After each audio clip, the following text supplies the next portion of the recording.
video to sort of summarize what Automatic World is, what the Everything Machine is, and how it all works together.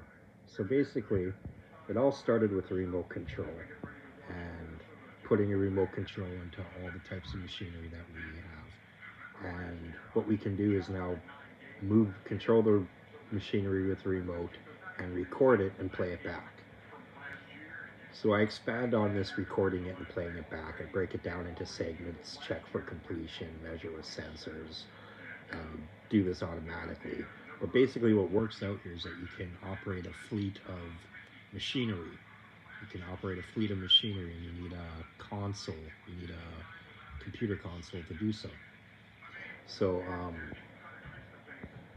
what we did with the console is that I have a virtual console in mind, a virtual environment where you could automate things. So we're going to create a virtual world where you do all your planning, and then we're going to recreate the virtual world into the real world.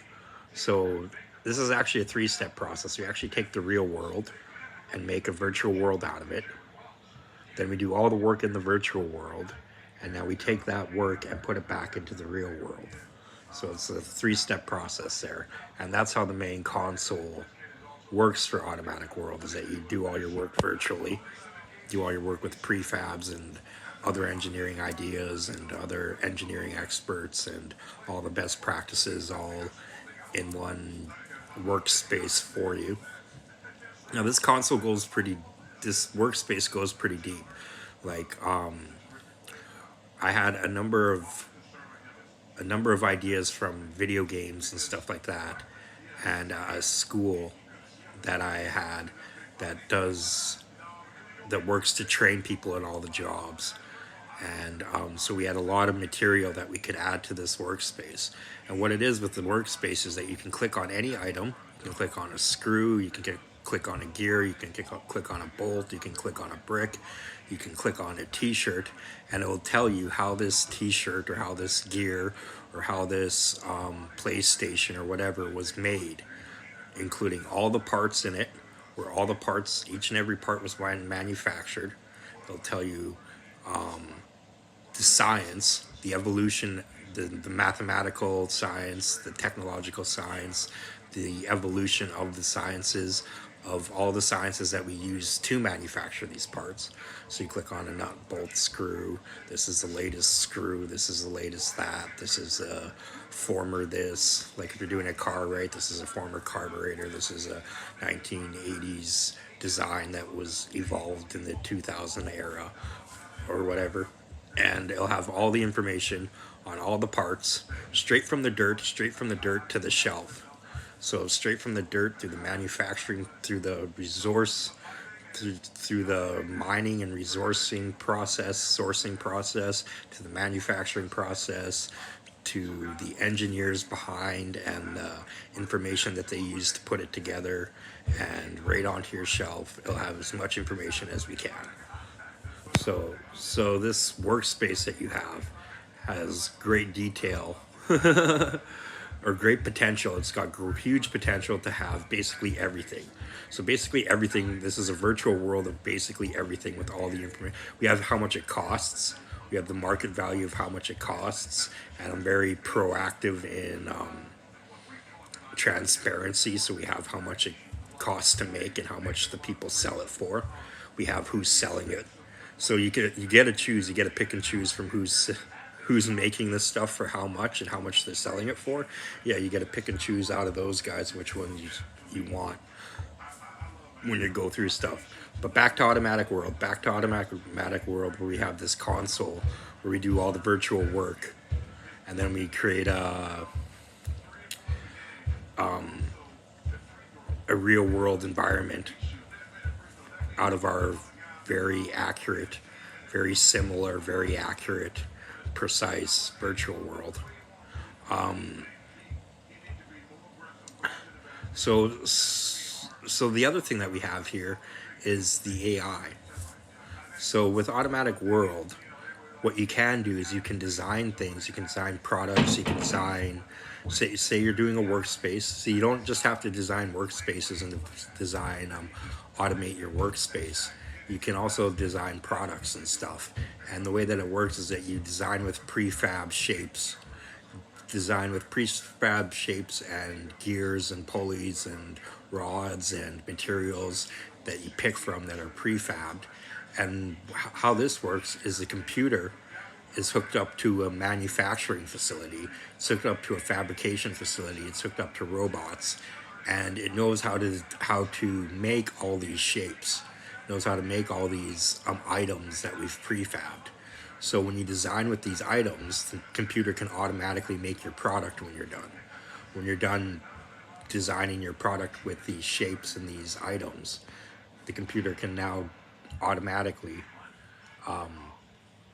make these items with by plugging it into the manufacturing facility or robots or fabrication facility.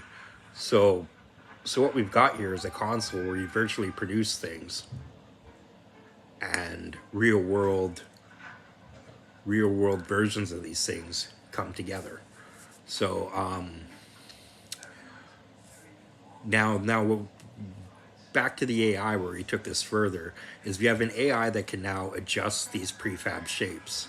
So it's got these prefabbed items and these prefab shapes, and it can adjust these prefab shapes and then test them, and then give it to a robot or give it to a testing facility to test these shapes. So say that you had a hammer, the computer could take the design of a hammer, adjust the shape, adjust the handle, and now you can take it to a testing facility for swing tests. So you can design some swing tests for the hammer, and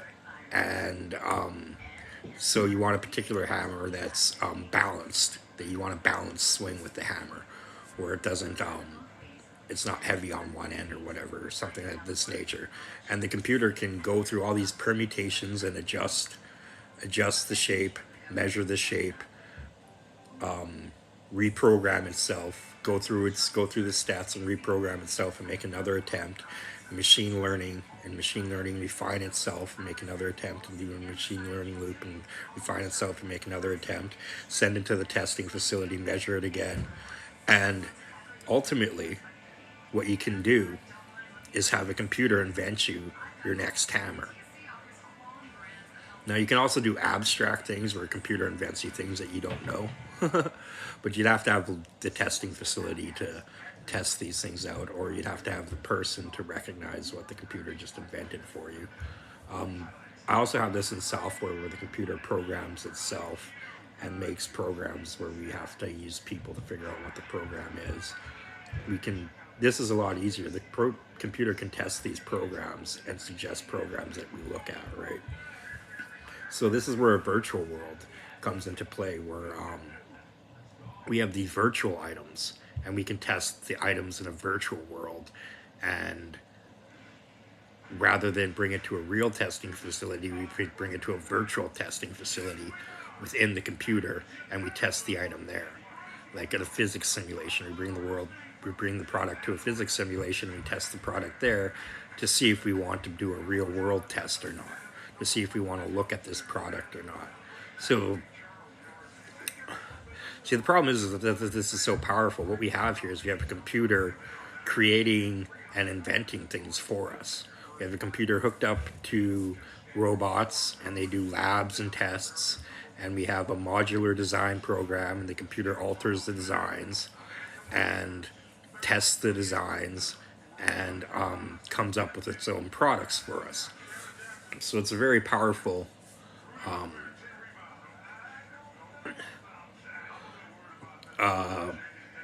computer. It's a very powerful computer, and the AI goes further than what I'm saying here.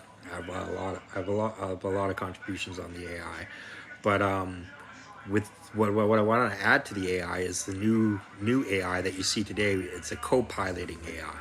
So what you could do is, what I came up with is Imagen, the image engine. So any image that you can come up with and imagine, right now AI can draw you pictures, right? So what we're going to go do is go into the tools themselves and give you all the parameters of the picture. We're going to do things like with technical designers. They're going to be able to draw straight lines. They're going to be able to draw bars. They're going to be able to draw measured things with the co-piloting AI doing it. We're going to come up with a language for you to turn and morph and connect and move and alter and shape things with a language, with a specific language that the computer listens to. And basically anything that you can imagine, you can turn into a picture, and that picture can be done with the prefabbed items and materials, and you can now make a real recreation of your environment, of your picture, of your item, of your AI imagination fantasy world. You can now make a real version of it with the AI. Now we have a lot of other automatic world things like automatic shipping, where we reinvent the box so the computers can handle a box, so it can, if a box breaks open, the computers, or the robots, not the computers, but the robots can handle a box. The robots can fix a box. If a box breaks open, they can pack a new box, they can empty the box, and the items that are all in packaging that the robots can handle.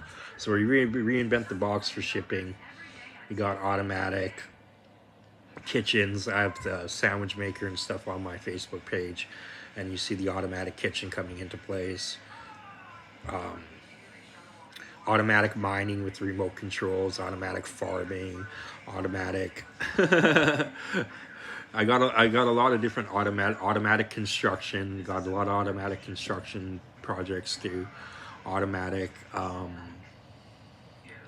see, I don't do the stuff that other people have. I try to do everything. So it's an automatic world project where and a lot of these are properties. A lot of these are solutions already that we don't have, and thus qualify to be a property by itself. Like the main project is an ambitious project here, but when you think that you'll be controlling it with a co-piloting AI, and you'll be telling the AI what to do for you, and it'll be able to do precise things, and it'll be able to alter things with the precise language, specifically to change and rotate and move and place things. You have a precise language to do so, and it'll be listening to you, and then all the real world stuff will be connected science. Will be connected robots, connected fabricating facilities, connected labs, tests, and stuff like that. So it'll all be big box scienced in there. So it's typically something you don't have to worry about unless something goes wrong, or if you have to conform to a science or something like that. But and then the everything machine is basically about taking everything, taking a material and breaking it down into its extracts and its rust of an extract and its oxidation of an extract and its disintegration, its liquid, solid, gas form, and every possible element creating the elements, if you will, every subparticle, taking it down to subparticles and running tests on them.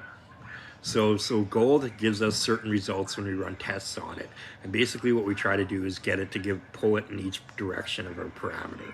So every parameter that we have a test for, we try to pull it in this direction, pull it in that direction, pull it until we have all the grids filled out for the everything machine. And every time we discover a new material on an asteroid or on a planet, we pull it out, we run all these tests on it, we try to pull it in all these parameters, and we get all these measurements.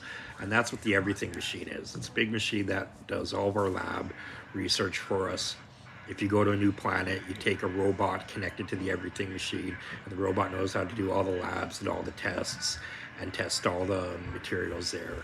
And the everything machine does all the work. It's the collection of all of our labs and all of our solutions of the past. So that's what the automatic world is, and the everything machine. The everything machine is a machine that is basically designed to experiment everything, to run experiments to our greatest degree with everything. And eventually it will do everything, like all the automatic world processes that we come in will have done automatically. I actually have a project for people to do this at home with real world micro robots. So we have the micro machine heads, as I call them.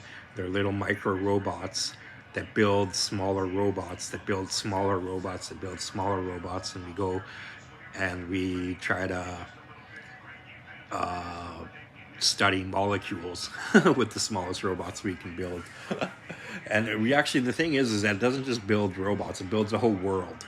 So it builds robot facilities, it builds robot fabrication, it builds robot, any facilities that we've got in there, it builds robot vehicles that we got in there.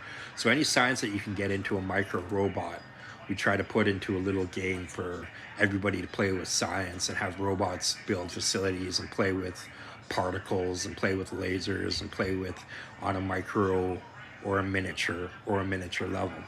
So this, and you think about this, like a miniature robot costs you like $2.25 in materials, when a real world robot costs you thousands of dollars, right? So for people to play with miniature robots and micro robots, once you calibrate the size and the science, once you calibrate the science for big and small, this is a playground for all the automatic world, everything machine projects that you have, properties that you can come up with. And that's the thing, these are all properties, these are all something that comes up with products that are worth something, something that people want, and just about breaking it down and where to start. Whether you have the whole project in the background or you have the whole project in the foreground. And like I said, I have over 100 contributions to this project of something that's a property or a project or a technology or a science. So that's just a breakdown of Automatic World. It's like a console.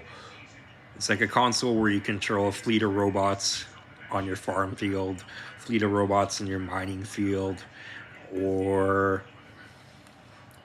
if you're a designer, it's an AI that's going to help you design and fabricate things automatically. If you're own a business and the school does all your training videos for you, it's going to create training. You do the training videos, and then you get the robots to do the jobs. And then you go through your training videos and design virtual robots to do all the jobs for you, and you create this virtual automated environment, and then you bring that environment to life. And that's where Automatic World comes from, is doing all the projects. Basically, you aim for the worst jobs, the jobs that people don't want to do, are the jobs we want to do the most. Get people out of the trenches and stop doing jobs they don't want to do. And so yeah, that's 17 minutes. We'll see if I can even load this on a Facebook.